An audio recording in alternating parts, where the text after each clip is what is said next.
Gracias a Dios por la participación de los niños, los jóvenes, las damas, todo muy bonito.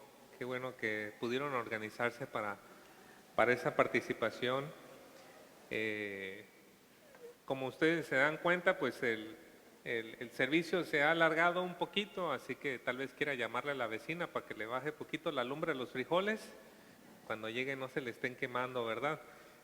Bueno, con esto quiero decir nada más que me escuche con un poquito de paciencia. Nos vamos a alargar un poquito en el servicio de ahora, pero que nos vayamos con toda la bendición completa de la palabra, de los cantos, del servicio para nuestro Dios. Tal vez usted ya escuchó recientemente las noticias de lo que está sucediendo en parte del mundo, en Siria, todo lo que está sucediendo en las guerras allá, la situación en Ucrania. Y bueno, no necesitamos irnos tan lejos, hay diferentes poblados y municipios dentro de nuestro país que igualmente están enfrentando guerras entre cárteles y tristemente se llega a respirar mucha inseguridad, mucho odio, mucha mala expectativa de qué va a suceder si las cosas van apuntando en esta manera. Necesitamos escuchar un mensaje de paz. Necesitamos escuchar, y un mensaje de paz, por cierto, verdadero. No paz y no hay paz, ¿verdad? Pero realmente un mensaje de Dios que nos traiga paz, que nos ayude a entender que aún en medio de estos tiempos podemos encontrar paz en Dios. Y en esta ocasión tengo el privilegio, el gusto de compartirles de la palabra de Dios algo que tiene que ver con ello, de nuestro príncipe de paz. Para eso le quiero invitar que por favor me acompañe en el profeta Miqueas capítulo 5, en el libro de Miqueas capítulo 5, y vamos a estar con los primeros 5 versículos. Miqueas 5 del 1 al 5.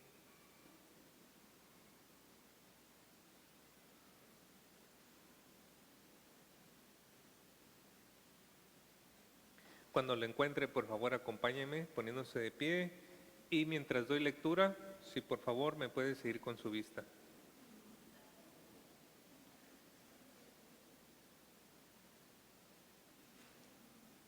Dice la palabra de nuestro Dios: rodéate ahora de muros, hija de guerreros. Nos han sitiado, con vara herirán en la mejilla al juez de Israel.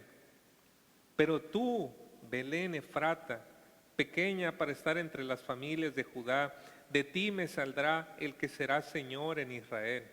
Y sus salidas son desde el principio, desde los días de la eternidad, pero los dejará hasta el tiempo que dé a luz la que ha de dar a luz.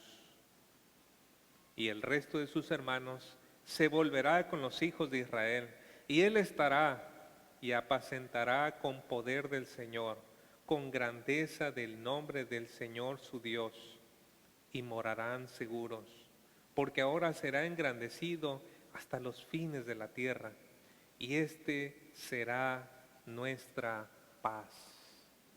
Ahí vamos a terminar nuestra lectura. Vamos a pedir a Dios que nos ayude con este mensaje. Padre, queremos escuchar una vez más su voz, Señor. Que usted tenga bien usar este instrumento para hablar a nuestros corazones de este que es la paz, Jesucristo. Ayúdenos, Señor, a contemplarle a Él, y que en medio de los conflictos de guerra, adversidad y lo que estamos viviendo en la actualidad, que por cierto, por su palabra sabemos que irá de mal en peor, Señor, que aún en medio de estos tiempos podamos ver la paz que sobrepasa todo entendimiento, y la paz que el mundo no puede dar, esa paz de Cristo. Ayúdenos, Señor, para que al mirar a Cristo podamos encontrar este mensaje de paz. Gracias, Señor, que así lo hará. En el nombre de Cristo Jesús. Amén. Pueden tomar su lugar. Para que nosotros podamos entender apropiadamente nuestro texto, debemos considerar 3 cosas, hermanos. Primero, la situación histórica que estaba viviendo el pueblo.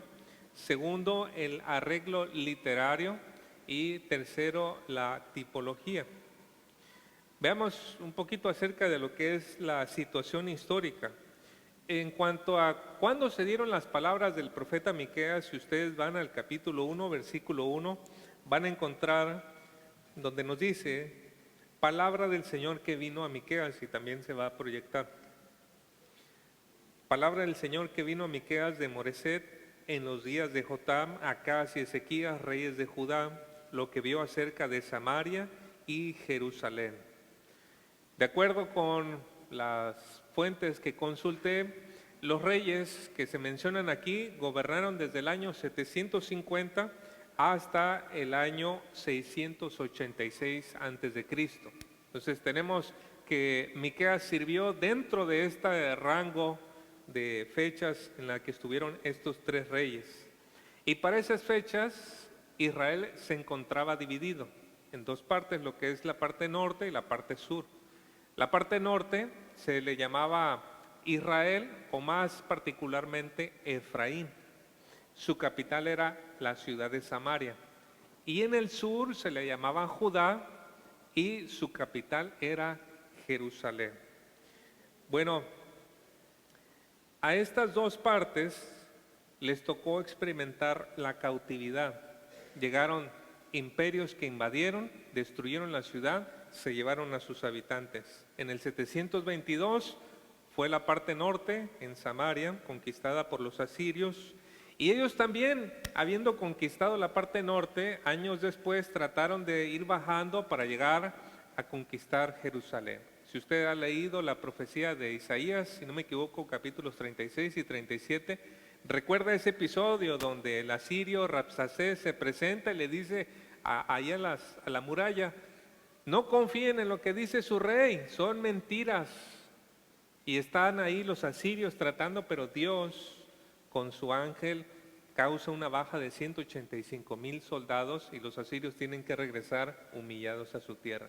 No lograron hacerlo, pero en el año 607 al 605 quizá, los babilonios que habían vencido a los asirios y se convirtieron en la primera potencia, atacaron Jerusalén y ellos sí lograron destruir la ciudad. Entonces llevaron a sus habitantes en Babilonia y dos veces más, en el 597, en el 586, volvió a atacar Babilonia y dejó destruida la ciudad sin habitantes. Así que Miqueas recibió las palabras de Dios para anunciar estos dos juicios tan fuertes al reino del norte y al reino del sur. Y eso nos lleva a la segunda parte, que es el arreglo literario. La profecía de Miqueas se puede dividir en tres partes que se reconocen por la palabra oíd. Y es como un nuevo mensaje que él va a dar. En el capítulo 1:1 nos dice, ¿con qué razón? Estoy en Jonás. Ahí nos dice en el versículo 1:2 nos habla acerca de oíd, pueblos. En el 3:1 nos dice otra vez y en el 6:1 nuevamente aparece la palabra oíd. Y cada uno de estos mensajes consta de tres partes. El profeta señala el pecado del pueblo, advierte el juicio a causa de su pecado y anuncia la promesa de bendición por medio del Mesías acerca del Cristo. ¿Qué pecado señaló Miqueas? Dos, hermanos, dos pecados señaló del pueblo. Primero, idolatría. Ahí ustedes pueden ver en el capítulo 1, versículo 5, y también está proyectado, dice, ¿y por qué sucede esto? Es decir, ¿por qué va a venir todo este mal sobre nosotros? ¿Por qué nos van a atacar y nos van a invadir? ¿Por qué sucede esto? Es a causa de la rebelión de Israel, dice. Sí, por los pecados de toda la nación. ¿Quién es culpable de la rebelión de Israel? Samaria. Recuerdan la parte norte, ¿no? Su ciudad capital. ¿Dónde está el centro de la idolatría en Judá? Y luego dice, en Jerusalén, su capital.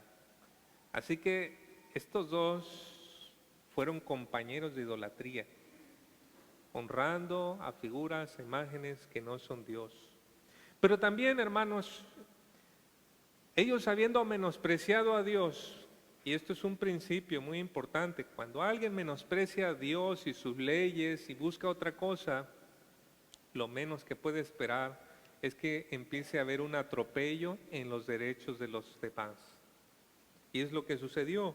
En el capítulo 2:1, la segunda cosa que menciona Miqueas es el abuso de poder. Dice en el 2:1, ay de los que planean la iniquidad, los que traman el mal en sus camas, al clarear la mañana lo ejecutan, y aquí está, miren, porque está en el poder de sus manos.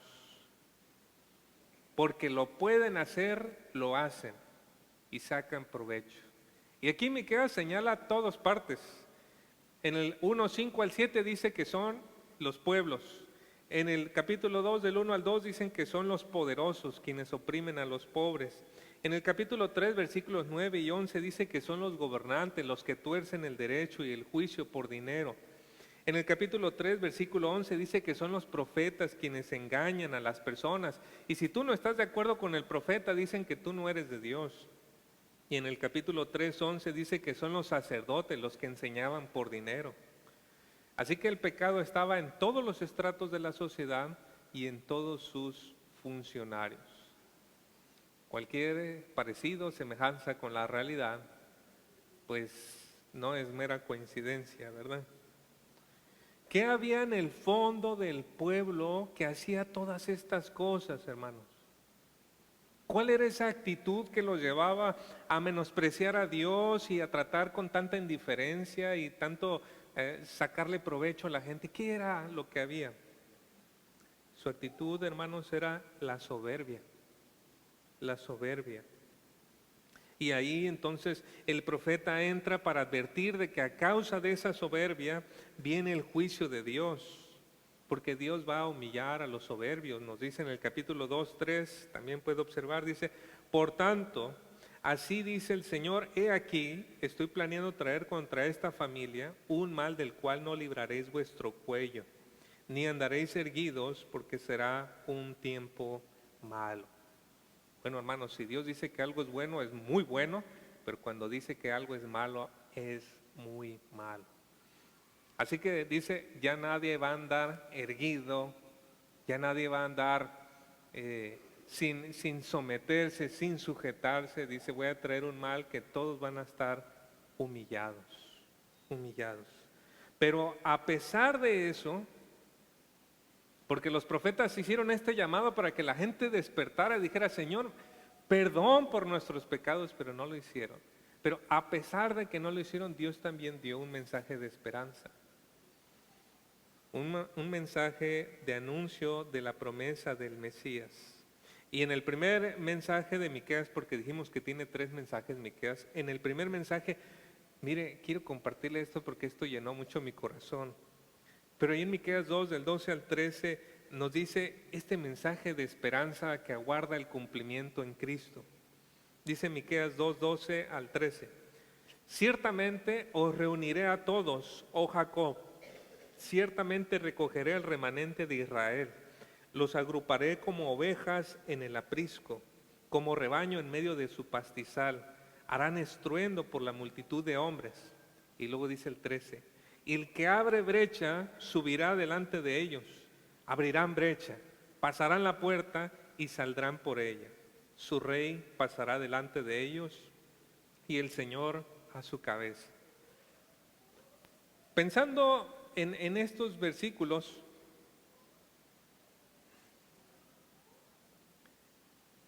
tiene una parte en cumplimiento parcial cuando el pueblo ya es llevado a Babilonia y todos quedan dispersos y cada familia por su lado, y el Señor después de los 70 años que profetizó en Jeremías dice que deben de volver, y se reúne un pueblo y salen de esa ciudad de Babilonia y regresan otra vez a Jerusalén. Tiene un poco de cumplimiento allí, pero el cumplimiento completo todavía aguarda cuando Cristo volverá. Donde yo quiero llamar mucho su atención es en el versículo 13, donde dice, el que abre brecha subirá delante de ellos. En otra versión, a la Reina Valera dice, el que abre caminos. Y no sé si usted lo sabía, pero este es un título de Dios. Este es un nombre de Dios. El que abre camino, el que abre brecha. Esa palabra, abre caminos, en hebreo solamente es una, que se puede traducir como agrietar, hacer destrozos, desbaratar, derribar. Y la idea aquí, hermanos, de este nombre de Dios es que Dios es el que rompe los obstáculos y las murallas que aprisionan y esclavizan. ¿Recuerda lo que dice la escritura del pueblo de Israel cuando estaban en Egipto? Moisés fue con Faraón y le dijo, Dios dice que deje salir a mi pueblo. ¿Y qué le dijo Faraón? ¿Quién es Dios para que yo lo deje salir? ¿Quién es? ¿No? Y los puso a trabajar más duro, ¿verdad?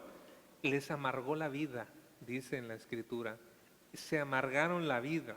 Y también se amargaron con Moisés y Aarón, los del pueblo, por hacer esa acción, ¿verdad? Pero, ¿qué fue haciendo Dios? Juicio tras juicio, Él fue agrietando esas murallas hasta que por fin llega el último juicio y ¡paz! ¿Qué dice Faraón? Salgan ya, váyanse.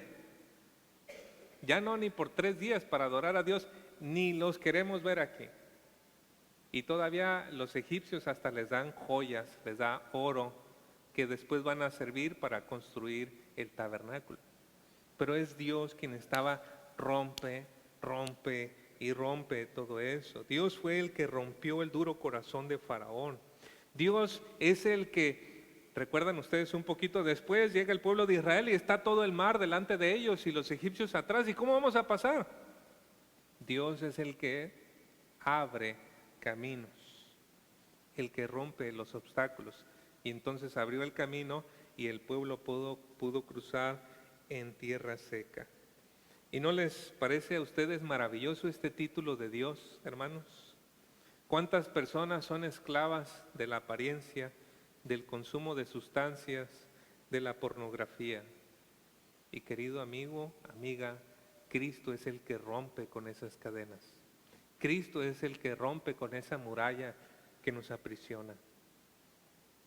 ¿Cuántas veces no tenemos situaciones que también nos parecen imposibles?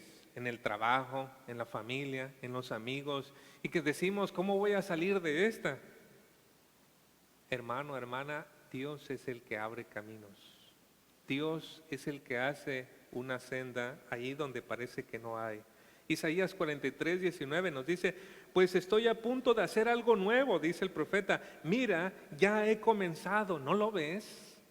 Haré un camino a través del desierto, crearé ríos en la tierra árida y baldía. Solo Dios puede hacer eso, hermanos. Solo Dios puede hacer un camino, abrir una posibilidad en un lugar donde nosotros dijimos era imposible. ¿Y por qué hago tanto énfasis en esto, hermanos? Porque nuestro texto, en la segunda sección, está justamente en ese punto donde el profeta está dando esperanza al pueblo, a quien se le ha anunciado que van a ser invadidos. ¿Y ahora qué con nosotros? Estamos destruidos, hemos sido humillados y ahora el profeta dice, sí, pero Dios puede abrir un camino allí. Y vamos a hablar acerca de ese camino que Dios abre. En primer lugar, quiero exponer, mi primer punto es que Cristo, ese camino, es la esperanza en tiempos de guerra. Mira ahora sí nuestro pasaje, en Miqueas 5, versículo 1 dice, rodéate ahora de muros, hija de guerreros, nos han sitiado, con vara herirán en la mejilla al juez de Israel. El profeta aquí está mirando a un evento que va a suceder no en su tiempo, sino aproximadamente unos 100 años después, con Babilonia llegando, conquistando, sacando al rey. Y esta expresión de que van a herir en la mejilla al juez de Israel, la idea es humillación. Un hombre conquistado, herido en la mejilla, es una forma de humillación. Ahora, hermanos, Si humillan al rey, todos los que están abajo quedan completamente humillados. Si alguien humilla a la presidenta de nuestro país, obviamente que es una humillación contra todos los habitantes del país, ¿verdad? Todos los mexicanos. Y así para las diferentes naciones, ¿verdad? Y aquí está describiendo entonces una terrible humillación. El pueblo queda desmoralizado al ver a su gobernante sujeto, sometido, golpeado. Una situación bastante triste. Pero en el marco de esos eventos es donde se entrega la profecía de esperanza. Versículo 2, mire usted ese contraste. Pero tú, Belén Efrata, pequeña para estar entre las familias de Judá, de ti me saldrá el que será Señor en Israel, y sus salidas son desde el principio, desde los días de la eternidad. Claramente este versículo contrasta con el anterior. Mientras el anterior nos habla de un rey que ha sido humillado y vencido, el versículo 2 nos habla del nacimiento de un rey humilde, victorioso. Belén Efrata, esta ciudad, o bueno, este poblado, que ahorita es una ciudad, pero era un pequeño poblado que de acuerdo a los comentaristas, pues nunca llegó a crecer mucho durante todo ese tiempo, realmente siempre se mantuvo como un pequeño poblado. Allí fue donde nació el rey David, ustedes recuerdan, en Belén Efrata. Y Dios le prometió a David que de su descendencia iba a nacer el que iba a ser el gobernante de Israel. David murió, su hijo murió, y cuando llega a Babilonia, ese árbol se corta. Pero ¿qué sucede a veces con un arbolito cuando uno lo corta? Bueno, si usted tiene como uno de las moringas como nosotros tenemos allá, que no nos hemos podido deshacer de ese arbolito, usted lo corta y tal vez después vuelve a salir ¿cómo le llaman? ¿Un retoño? ¿Un renuevo? ¿O qué otro nombre tiene? Vástago. Muy bien. Y vuelve a salir algo así. Y a veces hay ciertos árboles muy grandes que igualmente los cortan y empieza a salir nuevamente esto como una esperanza. Eso es lo que habla acerca de este versículo. Va a salir de ese tronco cortado, va a salir ese vástago, ese renuevo, ese retoño de allí, para que vuelva a crecer ese árbol. ¿Y quién es ese gobernante del que nos habla el versículo? O el Señor. No puede ser un hombre como cualquier otro hombre, porque nos dice que sus salidas son desde el principio. Y el significado de esta expresión por lo general se interpreta como sus orígenes son desde el principio. Pero hay una mejor manera de entenderlo y es si decimos que son sus manifestaciones. Sus manifestaciones son desde el principio. Y es que el que va a gobernar en el futuro, que va a nacer en una cuna humilde, desde mucho tiempo atrás, desde el principio ya se ha estado manifestando. ¿Qué nos dice Colosenses 1:16? Todas las cosas fueron creadas por medio de Él y sin Él nada de lo que ha sido hecho fue hecho. Puedo sugerir que también Cristo fue el que juntó el polvo de la tierra para formar a Adán. Y puedo sugerir también que la voz que se paseaba en el huerto era Cristo mismo quien estaba allí. Puedo decir con confianza que aquel con quien Abraham estaba hablando antes de que fuera destruida Sodoma y Gomorra, que nos dice la Biblia que era el Señor, era precisamente Cristo. Y puedo sugerir también que aquel con quien luchó Jacob en aquella pelea que duró toda la noche, ni el Canelo, ¿verdad? Toda la noche duró la pelea, era Jacob con Cristo, porque al final le dijo, has luchado contra Dios y has prevalecido. Sus salidas, sus manifestaciones son desde el principio. No es que Dios ahora por fin vaya a intervenir en la historia y vaya a entrar. No, Él ya ha estado trabajando, actuando, manifestándose en favor de su pueblo desde el principio. Así que si bien Miqueas nos señala un punto preciso de la historia en que esto va a comenzar, ya desde mucho atrás este gobernante ha estado trabajando. Pero la profecía avanza un poquito más porque no solamente retrocede al principio, la profecía dice que este gobernante es desde los días de la eternidad, antes de que se llevara a cabo la creación. En el principio era el Verbo. El Verbo era con Dios y el Verbo era Dios. Desde antes de la creación, este gobernante que es llamado el Verbo, que es llamado Cristo, ya estaba. Antes de que todo fuese creado, Él ya existía en comunión con Dios. Así que, ¿quién es este gobernante sino Dios mismo? Dios el Hijo, haciéndose hombre. Pero esto no iba a ocurrir en los tiempos del profeta, ni unos pocos años después. Nos dice en el versículo 3, hermanos, pero los dejará hasta el tiempo que dé a luz la que ha de dar a luz. Este versículo se usa la metáfora de dar a luz para hablar de los sufrimientos previos a un gran acontecimiento. Así que el pueblo no iba a experimentar el nacimiento de este gobernante hasta que ciertas condiciones se fueran presentando, hasta que, vamos a decir, las contracciones fueran más constantes, hasta que llegara ese momento en que el dolor fuese insoportable. Y entonces vendría el nacimiento del Señor. Así que, hermanos, vean lo que dice estos versículos. No solo nos habla de un gobernante humilde, pero nos habla de un gobernante que vendrá en un ambiente difícil y hostil. ¿Por qué, hermanos? ¿Por qué este gobernante no pudo venir en tiempos de bonanza? ¿Por qué no pudo nacer en lugar de Belén, una pequeña población allí, a nacer en Jerusalén con los mejores médicos, en cuna de oro y todo muy bonito? ¿Por qué no pudo ser así? Tengo algunas ideas. Primero, porque Él venía a identificarse con nuestros sufrimientos. Nos dice en Hebreos 4:15 que Cristo fue tentado en todo como nosotros, pero sin pecado. Porque Él vino en humildad y en hostilidad, porque Él nos quería enseñar a vivir en medio del sufrimiento. Primera de Pedro 2:21 nos dice que Él nos dejó sus pisadas para que nosotros podamos andar en ellas. Y también porque Él venía a dar su vida por nosotros, los pecadores.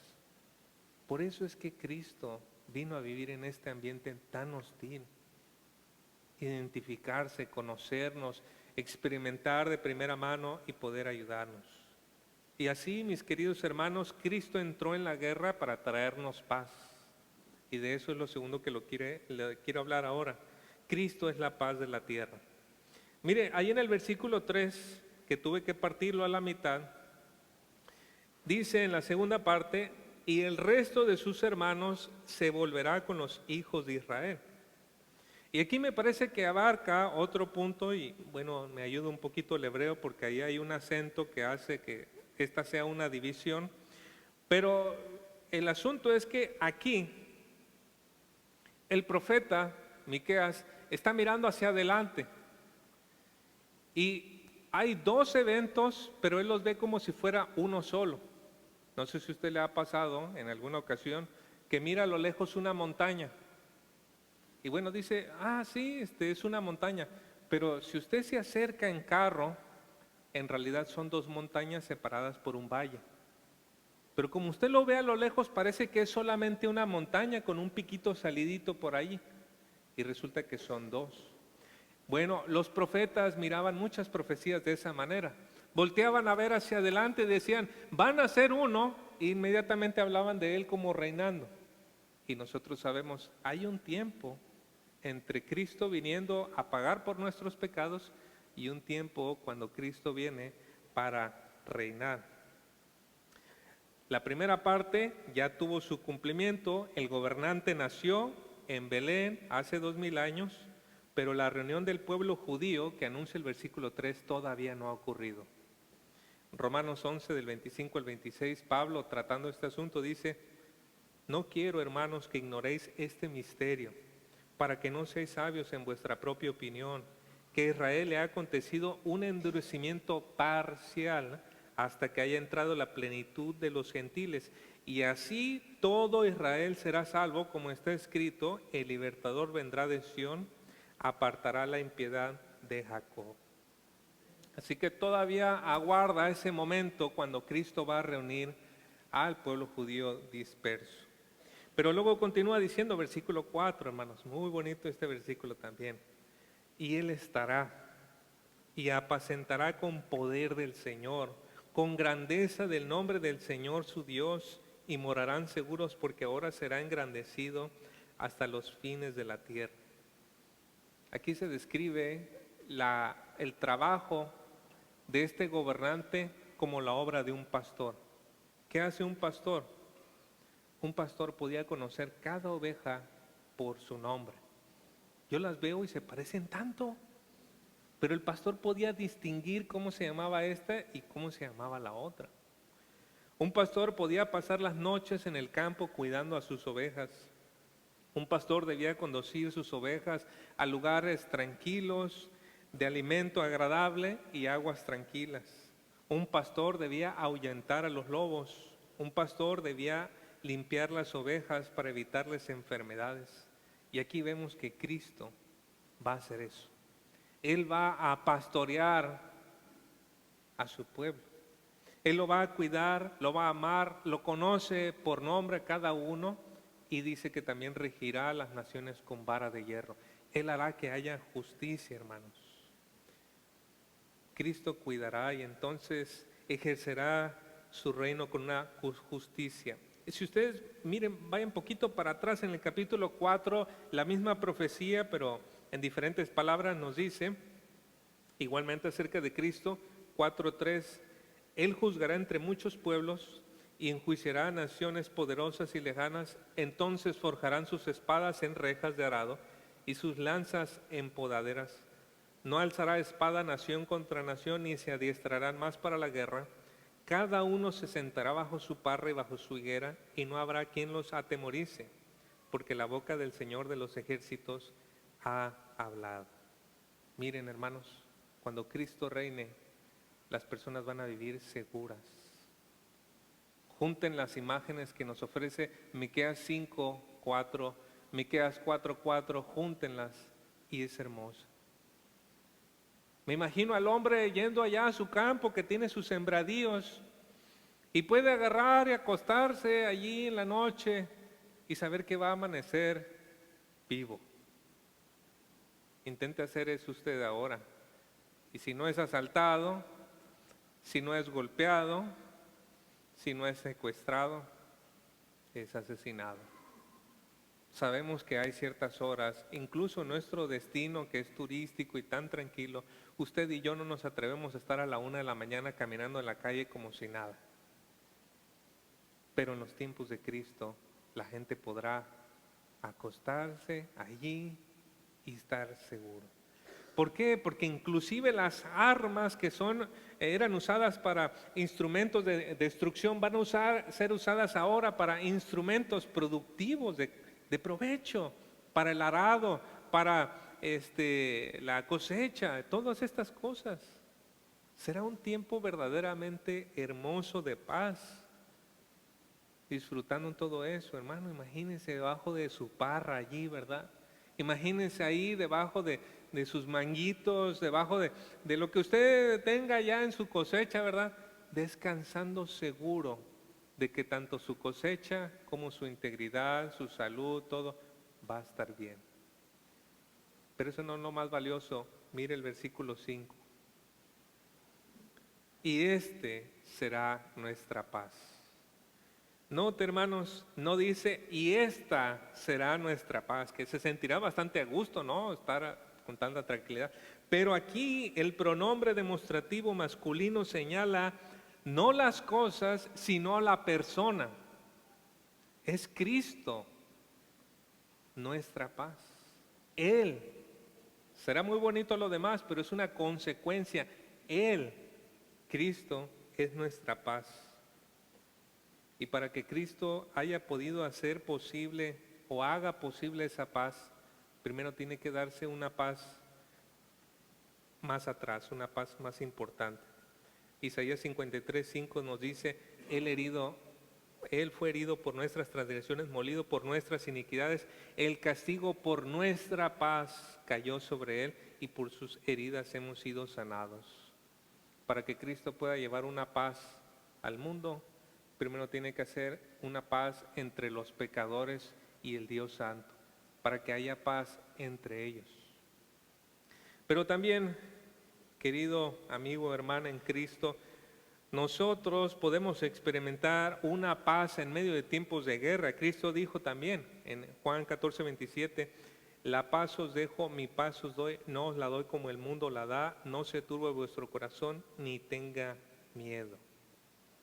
Dios nos ha llamado a usted y a mí a que seamos embajadores de paz y llamar a las personas, reconcíliense con Dios.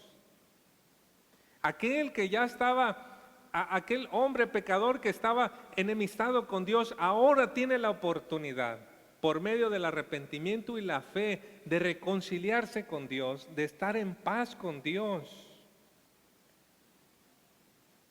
Hermano, amigo, muchas personas a veces pueden acercarse y decir, tengo un vacío, tengo una necesidad, no sé qué es, pero yo me siento bien en la iglesia, me siento a gusto, me siento tranquilo.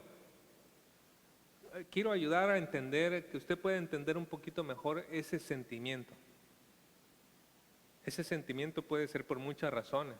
Tal vez le está yendo mal, tal vez no está cumpliendo con algunas metas, algunos objetivos, y por eso siente que algo le falta. Pero usted debe de reconocer que en el fondo de todas las cosas, su vacío más grande y su necesidad más grande es estar reconciliado con Dios. Incluso si se queda desempleado, si pierde esto, si pierde lo otro, pero está reconciliado con Dios, usted está en paz con la persona más importante. Está en paz con Dios por medio de Jesucristo. Él es nuestra paz. Eso es lo más importante que usted debe de buscar. Así que si usted tiene esa sensación de repente que falta algo en su vida, bueno, ese algo en su vida no es un aditivo, no es un plus, no es un extra, es lo esencial, es Cristo mismo. Nosotros aguardamos, hermanos, ese día glorioso, cuando ya no estaremos hablando de estas cosas, pero ya serán una realidad, ya serán una realidad. Entonces ya veremos la paz que Cristo prometió. Aguardamos ese día cuando nuestro Señor volverá por segunda vez y entonces Él establecerá completa paz entre nosotros. Mientras tanto, hermanos, entre tanto que llegue ese día, ¿qué nos aguarda? ¿Qué esperamos? ¿Qué hacemos? Hable a otros de paz. Llévelos en medio de este mar de confusión y de inseguridad, llévelos a entender que en Cristo hay paz. En medio del pecado, en medio de la lucha, en medio de las tentaciones que muchas personas tienen, llévelos a aquel que es la paz. Y tal vez es el testimonio de muchos de nosotros, ¿verdad? Pero es el 24 y es pura peleadera, puros cosas, puras. Es el peor día del año para muchos, pero se reúne la familia, es lo bonito, ¿verdad? Pero que Cristo en medio sea la paz, esa paz que trae verdadera sensación de seguridad en Él. Que Dios nos ayude para que nosotros podamos hablar más y más de aquel que es el príncipe de paz. Oremos, hermanos. Gracias, Señor, por darnos esperanza. Incluso, Señor, al mostrarnos que le da esperanza al pueblo de Israel en aquel tiempo en que ellos fueron tan desobedientes como seguramente lo hemos sido nosotros muchas veces, al mostrarnos que le da esperanza a ellos, nos da esperanza a nosotros. Y todavía tenemos más ánimo nosotros, Señor, y más razones para confiar, porque la mitad de esa profecía ya está hecha. Solo falta esa parte y aguardamos ese día, Señor. Mientras tanto, Ayúdenos a compartir la paz que Cristo trae. Y también usted, Señor, llene nuestros corazones de la paz de Cristo, esa paz que el mundo no logra entender. Gracias, Señor. Le necesitamos todo el tiempo y le agradecemos que sea usted nuestra paz. En el nombre de Cristo Jesús. Amén. Pues que el Señor les bendiga, hermanos y amigos.